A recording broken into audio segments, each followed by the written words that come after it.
Hey everyone, welcome back to our podcast, and this series is called High School Memories. My name is Sumea, and I'll be your host today. In this episode, we're diving headfirst into the world of teen entrepreneurship.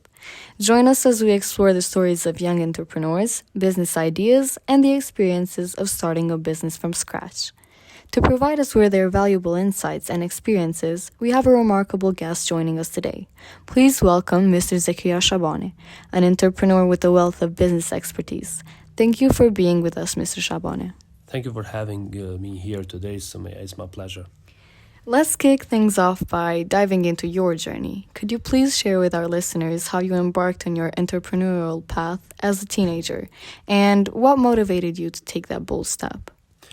As you may know, I'm a journalist for more than 20 years now, and I started, as you said, from scratch. I started as an intern for working for a local newspaper, and I saw there a lot of possibilities as a young guy looking for the new steps for the future, and I saw that being just a journalist is good, it's honorable, and it's important to inform citizens. But this was not this was not so enough for me, and I saw possibilities of being an entrepreneur and being a guy who leads new journalists in the world of business. This means journalism business, and after working for more than 16 years, I started thinking about having my media business involving technology and involving new ways of broadcasting news to the citizens, making easier for them to watch, read, and listen in a new way as new technology offers possibilities for citizens to be informed. Seeing that you started journalism as just an intern, does it mean that being an intern helps with being an entrepreneur? Being an intern is the first step of being an entrepreneur. So you cannot be a business person without having an idea of what is the business and what are your goals and ways of traveling into the life or building a career. So it's so important starting from somewhere. And I started being an intern in Coaditore and worked there for a couple of months. Then I became a young journalist. And it was important for me to learn how to write an article, how to gather information, and how to inform citizens and other people interested in my work. So for all people, starting somewhere is important. And starting as an intern is the first step of being a business person in every field. It doesn't matter if it's journalism, if it's a restaurant, or it's another business, but you have to start somewhere. And being an intern, you will learn not just about that work, but you will learn and you will start putting in a place what you have read it in the books, what you have learned from professors, what you have seen. And being an intern is time for you to put in place all the skills and other expertise and start your way of working and doing things. By seeing that you were also in high school and you were a student, was it always your dream to be a journalist, or did you have any other conflicts about your job or your work?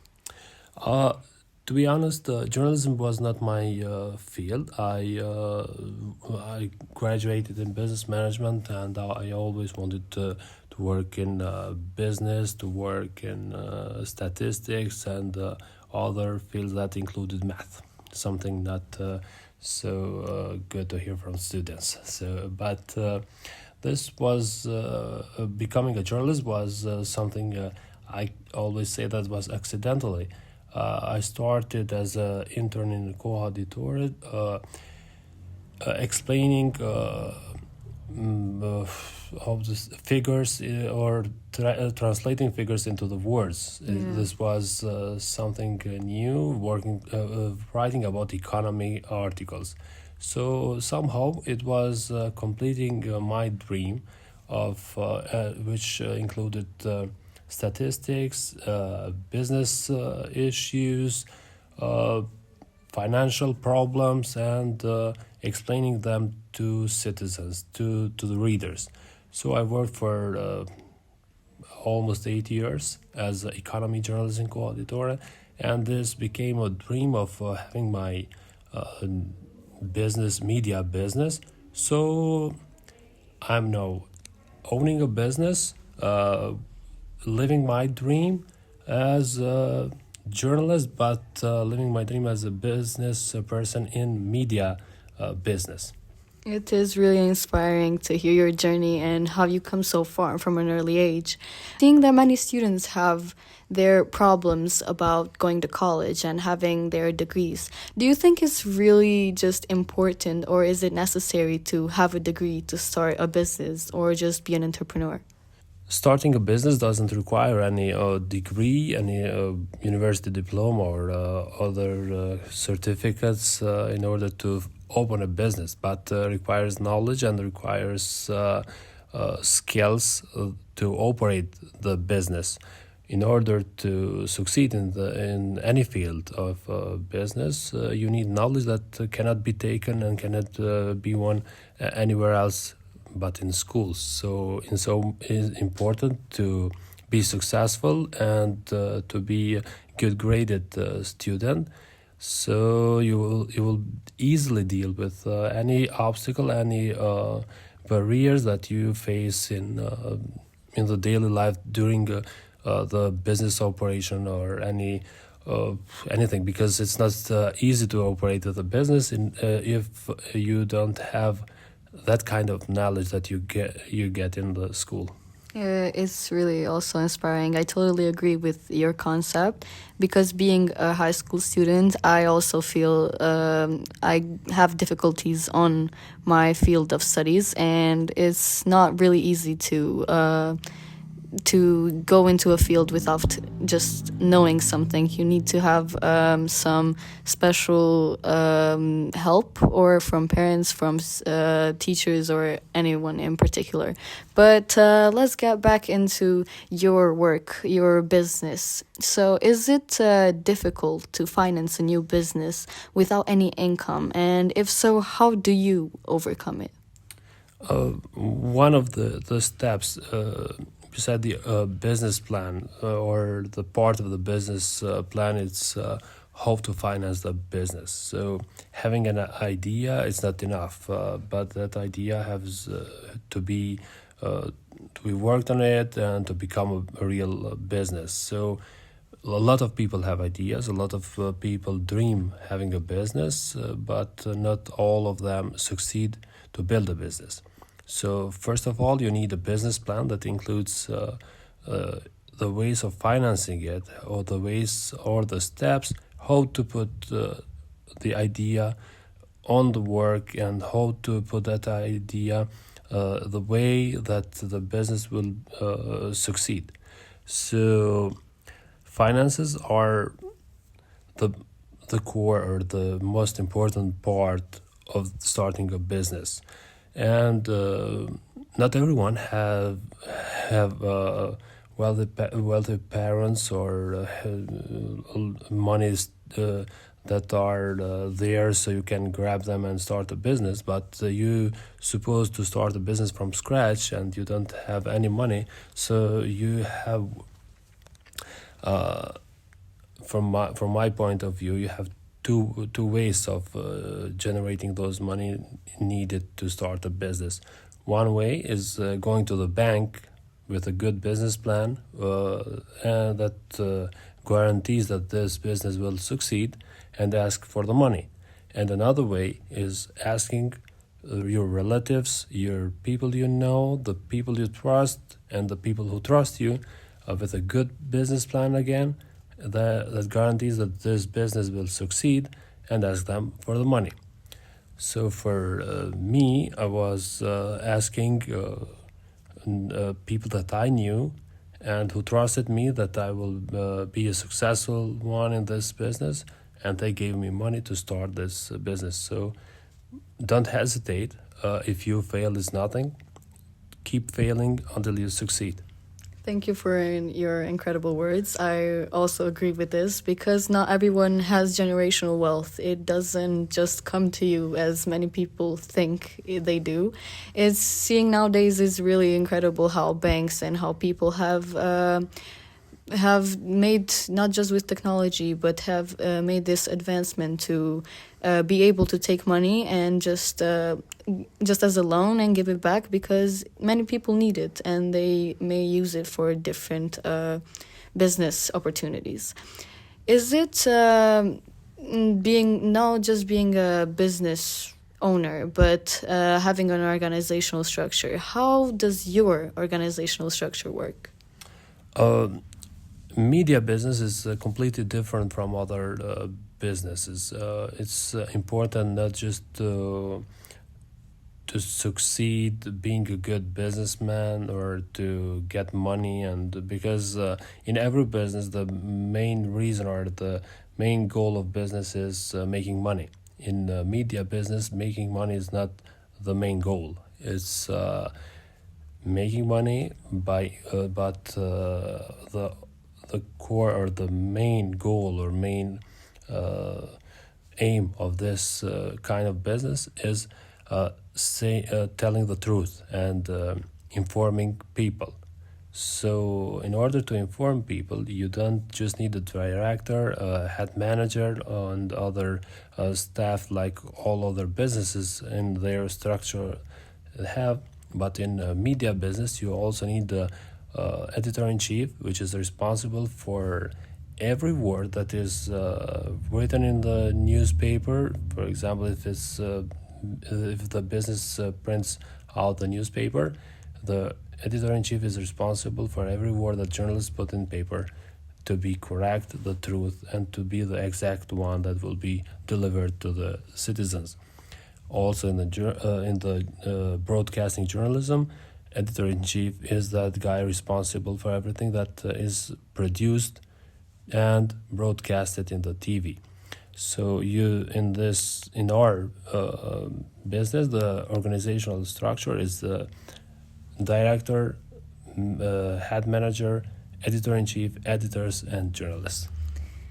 Knowing that this particular business, the media business, is not really easy to manage, do you feel that you have to deal with much competition in your field? Being a journalist for more than 20 years make you confident of dealing with any obstacle, any barrier that appears in your way.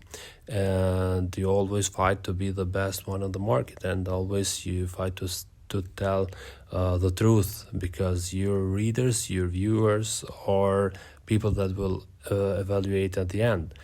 But you are not the only one, and we are not the only one in this market. We have good competition. We have a lot of other medias that are competing in the same market.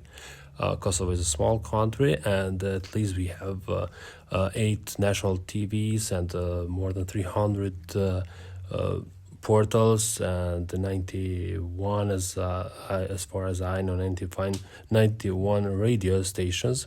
So it's big and it's aggressive competition, this market.